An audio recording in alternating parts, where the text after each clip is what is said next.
जय हिंदू पूर्ण परिवार। आप सभी के लिए बहुत बड़ी खबर है, बहुत अच्छा इंफॉर्मेशन है, खासकर उनके लिए कि जो पोस्ट ग्रेजुएशन का कोर्स कर चुके हैं, एमए का कोर्स कर चुके हैं, एमएससी का कोर्स कर चुके हैं, एमकॉम का कोर्स कर चुके हैं, चाहे एमबीए कर चुके हैं, कुछ भी जिसमें मास्टर्स डिग्री कर चुके हैं, 55% अंकों से मास्टर्स डिग्री, 55% मिनिमम 55% मार्क्स से जो मास्टर्स डिग्री कर चुके हैं, उसके लिए बहुत बड़ी खबर है, जिसका हम लोग वेट कर रहे थे कि कब आएगा डेट। वेट कर रहे थे किसके लिए, कब आएगा डेट या SET, Bihar eligibility test, state eligibility test कब आएगा। तो उससे पहले बहुत बड़ी खबर है, रेगुलेशन में चेंजेज हुआ है, नियुक्ति की रेगुलेशन में चेंजेज हुआ है और ड्राफ्ट स्टैट्यूट पब्लिक डोमेन में आ चुका है और उसका पत्रांक है जो कि हमारे गवर्नर सेक्रेटेरिएट का लोक भवन से कुलाधिपति महोदय के सचिवालय से जो पत्रांक है, रेफरेंस नंबर BSU स्टैट्यूट 9/2026 यानी 341, यानी आप इसको कह सकते हैं नोटिफिकेशन नंबर 341 से हम लोगों की किस्मत की चाबी खुलने वाली है। और बिहार के डिग्री कॉलेजेज में, बिहार के यूनिवर्सिटी के डिग्री कॉलेजेज में जो असिस्टेंट प्रोफेसर की जो नियुक्ति होगी, उसके लिए असिस्टेंट प्रोफेसर नियुक्ति नियमावली जो स्टैट्यूट आया, ड्राफ्ट स्टैट्यूट, ये फाइनल नहीं है, लोगों से ओपिनियन मांगा गया, बुद्धिजीवी वर्ग से, स्टूडेंट से, सभी स्टेक होल्डर से ओपिनियन मांगा गया। 10 दिन का समय दिया गया है, 10 डेज का समय दिया गया कि आप अपने क्या इस रेगुलेशन में ड्राफ्ट है, क्या इस रेगुलेशन में आप कुछ चेंजेस करना चाहते हैं, आपके क्या सुझाव हैं, क्या सजेशंस है, वो मांगा गया है। लेकिन कमोवेश आप मान के चलिए वही रहेगा, कमोवेश कुछ अंतर हो सकता है, वही रहेगा। बहुत बड़ी चेंजेज है, बहुत बड़ी नियुक्ति प्रक्रिया में चेंजेज है, जो 2014 में 2014 में जो 17 में बैच ज्वाइन किया, जो बीपीएससी से असिस्टेंट प्रोफेसर की बहाली होती थी, उसके बाद कौन आ गया, बिहार विश्वविद्यालय जो यूनिवर्सिटी कमीशन है, BSUC है ना, Bihar state university commission, Bihar विश्वविद्यालय सेवा आयोग जो आया, उसके बाद उससे नियुक्ति होने लगी। उसमें फिर से आ गया पीएचडी का वेटेज, पीएचडी का वेटेज है। आप देखेंगे पीएचडी में अंक दिया गया, अंक की प्रधानता थी। कितना अंक भैया, 30 अंक। इसका कहीं आप कोई मेकअप कर ही नहीं सकते थे। अंक के आधार पे असिस्टेंट प्रोफेसर बना जाता था, अंक के आधार पे। अब कौन सा आधार है, वही सारी चीज को हम लोग देखेंगे और उम्र की सीमा क्या होगी वो भी हम लोग देखेंगे, जानेंगे, समझेंगे क्या प्रक्रिया है, कैसे क्या स्टैट्यूट में दिया गया है ड्राफ्ट में, और यही लगभग फाइनल होगा, लगभग यही फाइनल होगा। कुछ एक आध 2 आर्टिकल्स में उसके चेंजेज आ जाए, कुछ नियमावली में कुछ प्रावधान में स्टैट्यूट के चेंजेज आ जाए एक्ट में, तो हो सकता है, संभावना तो कुछ भी है, 10 दिन का समय है, ठीक है, सभी स्टेक होल्डर से माना गया। तो मेन थीम्स को हम लोग जानेंगे। अभी भी 55% का प्रावधान है फॉर्म फिलअप करने में। मिनिमम आपको क्वालिफिकेशन चाहिए पोस्ट ग्रेजुएशन, पीजी, जिसमें आप हैं और जिसमें बिहार में नियुक्ति निकलेगी, उस पे जिस सब्जेक्ट में मान के चलते, साधारण जो बिहार में हो रहा है, एमए, एमएससी, एमकॉम, एमबीए, है ना, लोग कहेगा बीए लिख दिया, एमबीए, ठीक है, एलएलएम या कोई और डिग्री, इक्विवेलेंट डिग्री या इक्विवेलेंट डिग्री, है ना, इक्विवेलेंट डिग्री, कुछ भी डिग्री जिसमें पोस्ट ग्रेजुएशन पीजी हो, पीजी पोस्ट ग्रेजुएशन 55% मार्क्स से। साथ में क्या है, साथ में आप देखेंगे जब बीपीएससी के द्वारा बहाली होती थी 2014 में जो वैकेंसी आई थी, उसमें वेटेज दिया गया था नेट को, है ना, ठीक है, नेट को दिया गया था। लेकिन उसमें अंक कैसे होता था, उसमें matric to PG, 10th to PG के सर्टेन मार्क्स पे, परसेंटेज पे अंक निर्धारित था कि इतना भैया आएगा आपको तो इतना नंबर मिलेगा, ठीक है। इसके बाद आ गया आपको जो अभी बहाली BSU Bihar state university commission के गठन के उपरांत जो नियम बना और जो रेगुलेशन पूरे यूजीसी के द्वारा चल रहा था 2018 के रेगुलेशंस का, तो 2018 के रेगुलेशन में अंक दिया गया, ग्रेजुएशन में आपको अंक कितना मिलेगा, मोटा मोटी मान के चलिए 60% जिस बच्चे का है उसको 13 के करीब अंक मिल जाता था। है ना। 60% अप्रॉक्स पीजी में जिसको था उसको लगभग 50 के अंक मिल जाता था। नेट पे अंक था, जेआरएफ पे अंक था, 4 रिसर्च पेपर पब्लिकेशन पे अंक था। लेकिन इसमें बहुत चेंजेस आ गया। अब उसके लिए है जो नए बच्चे हैं और जिसका हाथ मजबूत है। हाथ मजबूत करने का मतलब है राइटिंग प्रैक्टिस जिसकी है, राइटिंग प्रैक्टिस खासकर सिविल सर्विसेज के बच्चों के लिए गोल्डन अपॉर्चुनिटी है। यदि आप पोस्ट ग्रेजुएट हैं और ऑप्शनल पे आपकी पकड़ है तो ये नौकरी आपको होगी, ये प्रोफेसर्स की नौकरी आपको होगी और आपके लिए ही है, आपके लिए भी है। आप जान के हैरान होंगे 5400 ग्रेड पे 6th पे के अकॉर्डिंगली 5400 ग्रेड पे 15,600 में बेसिक पे यूपीएससी से निकलने वाले सभी का, इवन आईएएस आईपीएस या सिविल सर्विसेज यूपीएससी के द्वारा आपको सिर्फ और सिर्फ 5400 ग्रेड पे 15,600 में मिलेगा। लेकिन यदि आप असिस्टेंट प्रोफेसर बनते हैं बिहार के किसी भी तो 6,000 ग्रेड पे में आपकी एंट्री होगी, है ना। असिस्टेंट प्रोफेसर में 6,000 ग्रेड पे में आपकी एंट्री होगी, वो भी 6th पे के अकॉर्डिंगली। 7th पे में जो रेंज है वो रेंज के अकॉर्डिंगली है और 8th पे में आप समझ सकते हैं कि क्या होगा। 8th पे में अप्रॉक्स आपको बता दूं कि 8th पे में मिनिमम सैलरी बेसिक की मैं बात कर रहा हूं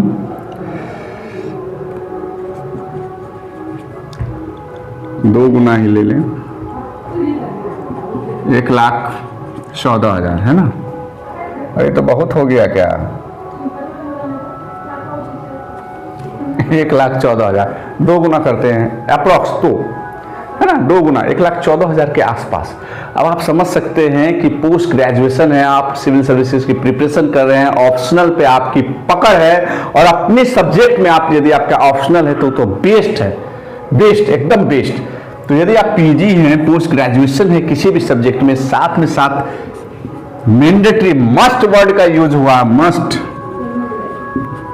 UGC NET national eligibility test, ठीक है, मस्ट नेट या CSIR जो साइंस वालों के लिए होता है वो, या गेट जो भी है नेशनल एलिजिबिलिटी टेस्ट, वो आपको क्वालिफाई करना होगा। या यहां पर बेट या सेट जो भी जिस नाम से भी एग्जाम कंडक्ट होगा आयोग के द्वारा, बिहार एलिजिबिलिटी टेस्ट या बिहार स्टेट एलिजिबिलिटी टेस्ट, जिस नाम से भी हो, मतलब बिहार गवर्नमेंट के द्वारा जो लिया जा रहा है स्टेट एलिजिबिलिटी टेस्ट, वही यहां वैलिड है। इन्हें क्या उत्तर प्रदेश में सेट पास करके आ गए, झारखंड से सेट पास के, झारखंड में भी जेट निकला था, जेट झारखंड एलिजिबिलिटी टेस्ट, वो पास करके आके बिहार में फॉर्म भर लेंगे। नहीं, आप नहीं भर पाएंगे। आप यदि नेशनल लेवल टेस्ट नेट पास है तब भर सकते हैं, या तो आप बेट या स्लेट जिस नाम से भी आए स्टेट एलिजिबिलिटी टेस्ट वो है तब भी आप फॉर्म भर सकते हैं। ये आप नहीं भी रहेंगे यूजीसी नेट, कोई दिक्कत नहीं है, बिहार का अपना टेस्ट हो रहा है वो आप पास कर लीजिए, आने वाला है टेस्ट, पहले सरकार तो बन जाए अच्छे से, तो वो टेस्ट कंडक्ट होगा, आप उसमें पास कीजिएगा, हो जाएगा। अब यही प्रक्रिया है भैया, मिनिमम या आपके पास पीएचडी है तो ये दोनों की कोई आवश्यकता नहीं है। आप पीएचडी है तो आपको कोई आवश्यकता नहीं है 2009 के रेगुलेशन या 2016 के रेगुलेशन से, क्योंकि 2022 का रेगुलेशन अभी लागू नहीं हुआ है, बहुत जगह बहुत यूनिवर्सिटीज में लागू नहीं हुआ, इसलिए 2009 या 2016 के रेगुलेशन में जो रेगुलेशन में दिया गया है वो है, तो आप फॉर्म भरने के लिए एलिजिबल हो जाएंगे, ठीक है। लेकिन वो जो पहले था कि 4 गो रिसर्च पेपर चाहिए तो नेशनल लेवल अवार्ड चाहिए तो एकदम 70% मार्क्स है तो वेल है, पीएचडी का 30 अंक जुड़ेगा, नहीं, कुछ भी नहीं जुड़ेगा भैया। खाली आप नेट तो पास कर लीजिए या बेट पास कर लीजिए, फॉर्म भरने के लिए एलिजिबल है, फॉर्म भरने के लिए एलिजिबल है, इवन सिलेक्शन के लिए भी एलिजिबल है। कैसे, वो अभी बताता हूं, वही तो मेन है जादू की छड़ी। चलिए जादू की छड़ी देख ले भैया। Entrance exam, entrance exam, entrance exam आ गया है। अब सिर्फ डिग्री पे काम नहीं चलेगा, एंट्रेंस एग्जाम आ गया, वो भी ऑब्जेक्टिव एंट्रेंस एग्जाम नहीं। ऑब्जेक्टिव होगा नेट पास कर लिया, ऑब्जेक्टिव तो आपका चेक हो ही गया। बेट पास कर लिया, ऑब्जेक्टिव तो आपका चेक कर ही लिया। सब्जेक्टिव में पकड़ है कि नहीं भैया, हाथ चलता है कि नहीं, 4 लाइन, 4 लाइन हाथ चलता है अपने सब्जेक्ट में, वो जांच करने वाला सब्जेक्टिव। सब्जेक्टिव, सब्जेक्टिव कितने अंक का? अब देखिए टोटल मार्क्स रखा है 200, 200 मार्क्स का सिलेक्शन प्रोसेस में 200 मार्क्स होगा, 200 मार्क्स। लेकिन सब्जेक्टिव जो रिटेन होगा अपने सब्जेक्ट का, अपने सब्जेक्ट का जिसमें आप पोस्ट ग्रेजुएशन है, वो उस सब्जेक्ट का आपका टेस्ट होगा डिस्क्रिप्टिव, एकदम लिखना पड़ेगा एकदम भर भर के एकदम अच्छा से। ये नहीं बिहार में चल रहा था कॉपियां भर दो भैया, कॉपी भर दो, नंबर दे दो, नहीं भैया प्रोफेसर बना रहा है ना आपको, कॉपी भरने से काम नहीं होगा, पेज भरने से काम नहीं होगा, कुछ और लिख दो क्वेश्चन में, नहीं नहीं कुछ भी नहीं चलेगा। इसलिए मैं कह रहा हूं जो सिविल सर्विसेज के बच्चे हैं, जो जिसने आंसर राइटिंग की हुई है, अपने सब्जेक्ट को जिया है, पिया है, सोया है और जागा है, खोया है और पाया है। खोया है तभी तो ये पाएगा। मान के चलिए आप सिविल सर्विस में सिलेक्शन नहीं हुए, तभी तो आप यहां पे आ रहे हैं पोस्ट ग्रेजुएशन करके। इवन कि मैं देखता हूं कि बहुत सारे civil servant state civil service, state PCS जो पास करके इवन एसडीएम कैडर में जिसको बिहार एडमिनिस्ट्रेटिव सर्विस मिला हुआ है, वो भी रिजाइन करके प्रोफेसर बनते हैं। जो डीएसपी हैं वो भी प्रोफेसर बनते हैं। अब इसका आप समझ सकते हैं, समझ सकते हैं, आगे बताना कुछ है नहीं, ठीक है। तो सब्जेक्टिव, सब्जेक्टिव कितने का? 160 मार्क्स का, 160 मार्क्स का। क्यों? क्यों? 200 का 80% वेटेज दे दिया है सब्जेक्टिव को, आपके अपने सब्जेक्ट का। भैया आपका अपना सब्जेक्ट आप जिए हैं, पिए हैं, घोल घाड़ के पी लिए हैं, खोए हैं तभी आप पाएंगे। खोए हैं वहां सिविल सर्विस के एग्जाम में, इसलिए आपको यहां पे पाना है इस बार। सिर्फ क्या नेट या बेट जो भी है निकाल उकाल लीजिए इस बार जून के एग्जाम में, क्योंकि आप हमको नहीं लगता कि सितंबर अक्टूबर से पहले कोनो चीज होने वाला है। बेट आएगा, फॉर्म भराएगा, उसमें भी दे दीजिएगा, तब तक नेट बाद देके निकाल लीजिए। बेट का रिजल्ट फाइनल कीजिएगा, तभी तो फाइनल एडवर्टीजमेंट आएगा वैकेंसी का, है ना। इसलिए घबराना नहीं है, घबराना नहीं है, घबराना नहीं है एकदम, ठीक है। 160 मार्क, 80% वेटेज आपके अपने सब्जेक्ट का, सब्जेक्टिव का है। 20% वेटेज आपके इंटरव्यू का है, साक्षात्कार का है। अब मैं आपको बताता हूं साक्षात्कार में होगा क्या, जो अनुभव है। और ये सिविल सर्विसेज का अनुभव नहीं, वो जो असिस्टेंट प्रोफेसर्स का जो कुछ लोग आते हैं, सेलेक्ट होकर आए हैं, जिससे बड़ी बात हुई, ठीक है। मैं जिसको जानता हूं, समझता हूं, और आगे क्या बताऊं, तो मैं जो बता रहा हूं लगभग आप मानिए कि 100%, 185%, 185% सही है, ठीक है। 80% में से 160 मार्क्स आप मान के चलिए भैया, 160 में आपको कितना नंबर दे दिया ये तो आप जानिएगा। 68% मानते हैं, 96 नंबर नहीं, कम हो गया क्या? चलो भैया मान चलो कम, 96 का है, 100 मान लो यहाँ, ठीक है। अब यहाँ हम ये भी मान सकते हैं 140 भी, यही हम बताना चाह रहे हैं। यहाँ हम 140 भी मान सकते हैं। क्यों मान सकते हैं? आप अपने सब्जेक्ट को जिए हैं, घोड़े हैं, पिए हैं, खोए हैं, तब भी पाएंगे। यही मैं बोल रहा हूं सिविल सर्विसेज के बच्चों को, खोए हैं आप वहां आंसर राइटिंग में, तो यहां पाएंगे आप। यदि आपने अपने सब्जेक्ट में ऑप्शनल पेपर में एकदम चकाचक कर दिया है, नोट्स रेडी है, आपके नोट्स बने हुए हैं, सिनॉप्सिस बने हुए हैं अपने सब्जेक्ट के, उल्टा दीजिए एक बार, ठीक है। समय है, अभी भी लेट है, बहुत सारे हैं। आप डिग्री कर लीजिए, अपना कॉरेस्पॉन्डेंस से जैसा भी पढ़ के एकदम खत्म कर लीजिए भैया। नोट्स आपने उल्टा लीजिए, सिनॉप्सिस आप बना के रखे होंगे, खूब आंसर लिखे होंगे, मॉडल आंसर, यूपीएससी के प्रीवियस ईयर पेपर यदि आप सॉल्व कर लें तो उससे बाहर तो कुछ नहीं होगा। ठीक है, तो चलिए 140 मार्क्स यहां आ गया, आता है और आएगा, आता है और आएगा। ठीक है, 20% अंक, यानी कि ये 40 अंक, 40 मार्क्स किसके हो गए? इंटरव्यू के, है ना। 40 मार्क्स में आप देखिएगा एकदम 25% मार्क्स से 30% मार्क्स तक, 25 to 30 अप्रोक्स 10 से 12 मार्क्स आपको पढ़ाने पे दिया जाएगा। भैया बोर्ड लगा हुआ, क्या पढ़ा सकते हैं मास्टर साहब? पढ़ाइए तो तनी पढ़ाइए 1857, तनी पढ़ा दीजिए कार्ल मार्क्स की नीति, तनी गांधी पे दुल्हन पढ़ा दीजिए, तनी इक्वेशन सॉल्व कर दीजिए, है ना। तो रिप्रोडक्शन सिस्टम बताइए, जो आपके अपने सब्जेक्ट्स हैं, है ना। तो गवर्नर को पढ़ाइए तो बिहार के कॉन्टेक्स्ट में, तो कैसे पढ़ाइए? आपको अपना तो जब पता होगा तभी तो पढ़ाइएगा। पढ़ा दिए टेंट फिश, अब पढ़ा दिए तो आपकी वो कॉन्फिडेंस झलकनी चाहिए कि सामने में आप पढ़ा रहे हैं, आपके सामने में बोर्ड मेंबर नहीं, स्टूडेंट बैठा हुआ है, जो जानकार स्टूडेंट है, वो आपसे सवाल पूछेंगे और आपको सवाल का जवाब देना होगा। भैया बेट क्या लिख दिए, पूरा फुल फॉर्म बताइए तो। सेट क्या लिख दिए, इसको एसएलईटी क्यों नहीं लिखे? 55% का है हुआ, है ना। बीएसयूसी का फुल फॉर्म बताइए, पीएचडी ऐसे लिखा जाता है? कैसे लिखा जाता है?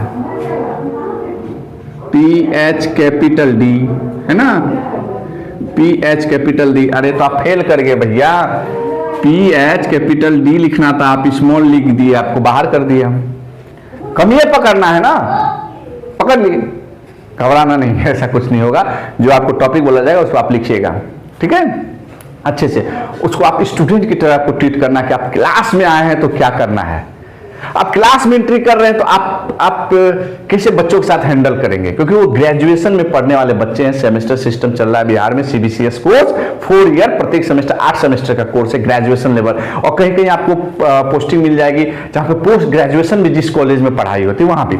तो आप उस बच्चे को कैसे हैंडल कीजिएगा भैया, कैसे पढ़ाइएगा। और यदि आप पीएचडी होल्डर असिस्टेंट प्रोफेसर है तो आपको तो रिसर्च भी करवाना है ना। जब कंफर्मेशन आपकी जॉब हो जाएगी, प्रोबेशन पीरियड समाप्त के बाद आपको तो रिसर्च भी करवाना है। तो बहुत सारी चीजें हैं। अब इसमें रोल प्ले करेगा, ये 40 अंक में रोल प्ले करेगा। 10 से 12 अंक तो इधर निकल गया, कुछ अंक आपके रिसर्च पेपर पीएचडी के लिए हैं, तो कुछ अंक 5-7 नंबर तो आपको ज्यादा मिलेगा जो बिना पीएचडी किया हुआ बच्चा है ना। आर्टिकल जो छपवाए हुए हैं वो तो मिलेगा, कुछ तो मिलेगा, 2 अंक मिलेगा, तो यहां आप लीड करेंगे। अब 40 अंक में कितना परसेंट? 24, कितना परसेंट? 28 अंक, कितना परसेंट? 4 8 32, 4 9 36 अंक दे दिए हम भैया। यहां आपको 136 दे दिए, इंटरव्यू में आपको 90% अंक दे दिया। अरे 90 क्या करना भैया, 38 नंबर दे दो ना 40 में। इसको बहुत ब्रिलियंट स्टूडेंट है, चलो इसको 38 कर दो, कितना हो गया? 138। रिटन में कितना है? 140।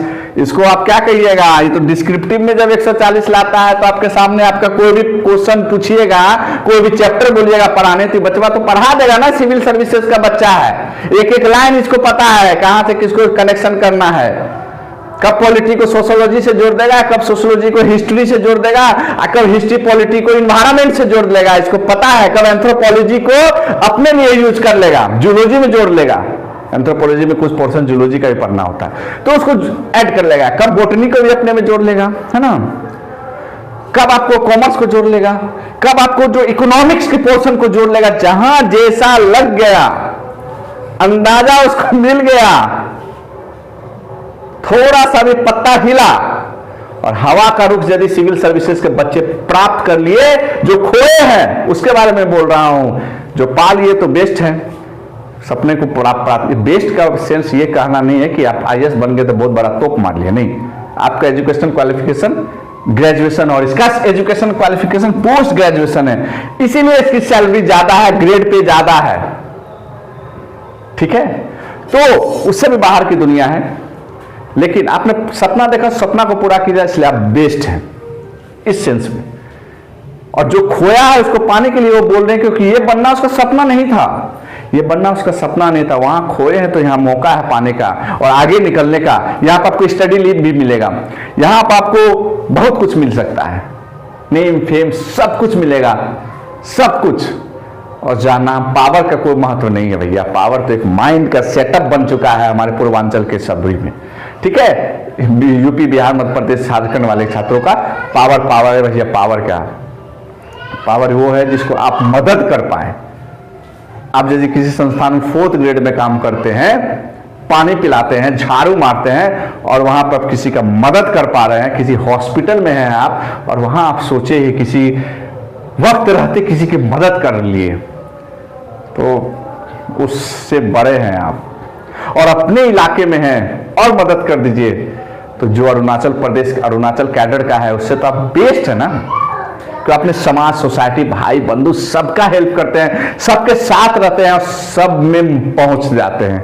इससे बड़ा क्या बात होती है? ये सोसाइटी होता है। ठीक है, चलिए बात करेंगे आगे। तो ये हो गया भैया, यहाँ एक आपको 38 दे दिए हम, 4 नमा 36 होता है, 4 बने 95% अंक, तो तब भी 138 हुआ। और यहाँ तो रिटर्न में इसको 140 ले आया रे, अरे 135 ले आया, 130 ले आया रे, अरे पढ़ाइयो दिया 10 नंबर अच्छा से। इसके पास आर्टिकल भी है, आई नेट भी पास है, बेट भी पास है। नेट एक बार नहीं 2 बार 3 बार पास कर लिया, आई बेट पास कर गया, आर्टिकल है भैया, 1-2 किताबों लिख लिया। कहां टिकिएगा, कहां टिकिएगा? इसलिए मैं बोल रहा हूं सिविल सर्विसेज के बच्चों के लिए गोल्डन अपॉर्चुनिटी है। जो भी पोस्ट ग्रेजुएट सिविल सर्विसेज के बच्चे हैं उसके लिए गोल्डन अपॉर्चुनिटी है, छोड़ना नहीं है, छोड़ना नहीं है, एक सीट ले लेनी है। सबसे बड़ी बात, एज की बात कर रहा हूं, एज की बात कर रहा हूं। गया जमाना जब 55 साल एज होता था, 50 इयर्स एज होता था। ये 2025 का जो assistant professor appointment rule and regulations 2025 है, इसका स्टैट्यूट ड्राफ्ट जो जारी किया गया है उसमें, उसके अनुसार जो पहले 55 था उसको घटा दिया गया है। कहां 10 साल में घटा दिया है, 45 years, maximum age 45 years, maximum age 45 years, minimum 23 साल, 23 इयर्स, 23 इयर्स, 23 इयर्स, 23 साल, 23 years, minimum to maximum 45 years.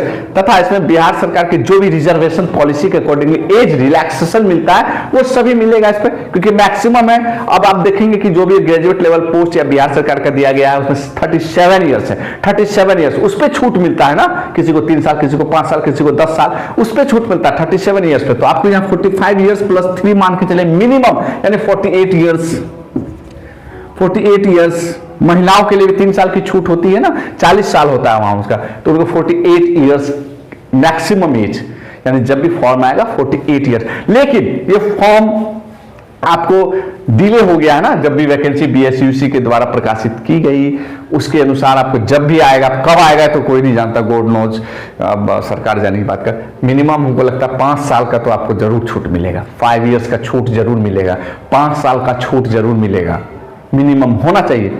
यदि मैं सोचो करेंट 5-6 साल का मिलना चाहिए। जब भी नोटिफिकेशन आएगा उसके अकॉर्डिंगली देखा जाएगा क्या होगा, तब भी और डिटेल्स बातें होंगी। लेकिन सिलेबस क्या रहेगा? सब्जेक्टिव का सिलेबस वही रहेगा जो यूजीसी नेट का सिलेबस है, यूजीसी एनटीए नेट का जो भी सिलेबस है वही आपके सब्जेक्टिव में सिलेबस है, एज इट इज सिलेबस है। वहां ऑब्जेक्टिव एग्जाम देते हैं, ऑब्जेक्टिव के साथ यहाँ सब्जेक्टिव एग्जाम देंगे, रिटेन लिखेंगे, एकदम लगा थका लिखेंगे। दिल्ली को क्या कहते हैं, एग्जाम्पल बोले भैया, दिल्ली को क्या कहेंगे, तो पूरा लिखते हैं। आजकल लोग बिहार से दिल्ली भी जा रहे हैं, तो एकदम बिहार टू दिल्ली जाने के क्या प्रावधान था, राज्यसभा की क्या होता है ना, पहला मुख्यमंत्री थे, कुछ जेल से भी शासन हो रहा था, पहले मुख्यमंत्री है कि सिटिंग मुख्यमंत्री इतने सारा साल से रह के भी जाना पड़ रहा है राज्यसभा। तो क्या क्या सिनेरियो है भैया। इंटरनेशनल जिसका पॉलिटिकल साइंस है उसका PSIR वालों का तो हालत खराब होने वाला है। इंटरनेशनल रिलेशन, इतने सारे इंटरनेशनल रिलेशन में इतने इंटरनेशनल सिनेरियो डेवलप हो रही है, पब्लिक एडमिनिस्ट्रेशन मतलब और साथ में साथ वो सभी रूल्स एलाइड सब्जेक्ट्स का रूल्स रेगुलेशन लागू होगा। एलाइड सब्जेक्ट्स का रूल्स रेगुलेशन जो पहले चल रहा था सभी लागू होगा, ठीक है। और सैलरी वही रहेगी जो UGC के द्वारा बारंबार दिया जा रहा है, तथा रिटेन एग्जाम होगा, ये तो कंफर्म्ड हो गया है। रिटेन एग्जाम होगा 2009-2016 के रेगुलेशन के अकॉर्डिंग जो नियम्स हैं, फुल टाइम PhD कोर्स होने चाहिए, जनरल छपनी चाहिए, बाहर के लोग आके आपके इंटरव्यू भावा लेने चाहिए, सभी कुछ इसमें एकदम है। ये ऐसा क्यों हुआ? क्योंकि जो अनुभव प्रमाण पत्र और PhD को लेकर ना थोड़ा सा गवर्नमेंट को या आयोग को कुछ निगेटिव चला जा रहा है। आप देखते होंगे पेपर में बहुत सारे न्यूज़ आते रहते हैं, ठीक है, कि उसका एक्सपीरियंस फर्जी है, PhD डिग्री कैसे क्या हुआ, तो बहुत सारी चीजें हैं कि PhD का अंक बहुत था, 30 अंक था PhD का, लेकिन अब इसमें अंक तंक का कौन है नहीं। तुम 60% लाओ तब भी फॉर्म भर सकते हो, 55% लाओ, मिनिमम लाओ 55 तब भी भर सकते हो। पहले 55 लाते तो आपको 50 अंक तो उसे बाहर हो जाते आप, अब नहीं, अब एकदम 55% मिनिमम क्वालिफिकेशन चाहिए। बाकी चीज तो 40% में इंटरव्यू में तो आपको 38 नंबर दे दिए भैया, ले जाओ 38 नंबर, एकदम ले जाओ, क्या हो गया, ले जाओ 38 नंबर, 95%, 96% अंक ले जाओ, 39 में ले जाओ, 40 में 40 ही ले जाओ, क्या दिक्कत है। यहाँ कहाँ भरपाई कर पाइएगा, यहाँ वो रसगुल्ला नहीं है खा लिए हवा मिठाई पच गया सो नहीं पूरा। इसलिए मैं बोल रहा हूँ सिविल सर्विसेज के बच्चों जाग जाओ, बहुत वैकेंसी आएगी, क्योंकि 213 नए कॉलेज खुले हैं। पहले से बिहार के कॉलेजेस में जो संचालित है, रन कर रहे हैं कॉलेज अंगीभूत महाविद्यालय, उसमें सीट वैकेंट है, लेकिन 213 कॉलेज खुले, कितनी सीटें वैकेंट होगी, इससे अच्छा मौका नहीं मिलेगा। आज के वीडियो में इतना ही। आप लोग भी ड्राफ्ट इंस्टीट्यूट को देखिएगा और सजेशंस अपने भेजिएगा, जो आपको अच्छे लगे जरूर कीजिएगा, ये हमारा कर्तव्य है। पब्लिक डोमेन में आ चुका है सजेशंस के लिए, अब दीजिएगा। आपके सभी सजेशंस को उम्मीद तक देखा जाएगा। गवर्नर सेक्रेटेरिएट के द्वारा जारी किया गया है ये 2 मार्च को 341 लेटर नंबर 341 नोटिफिकेशन। आज के वीडियो में इतना ही, और वीडियो को लाइक शेयर सब्सक्राइब कीजिएगा। कहना पड़ता है, लोग कहते नहीं होते, तो कहता हूं, लाइक शेयर सब्सक्राइब कीजिएगा। जय हिंद, जय भारत, वंदे मातरम।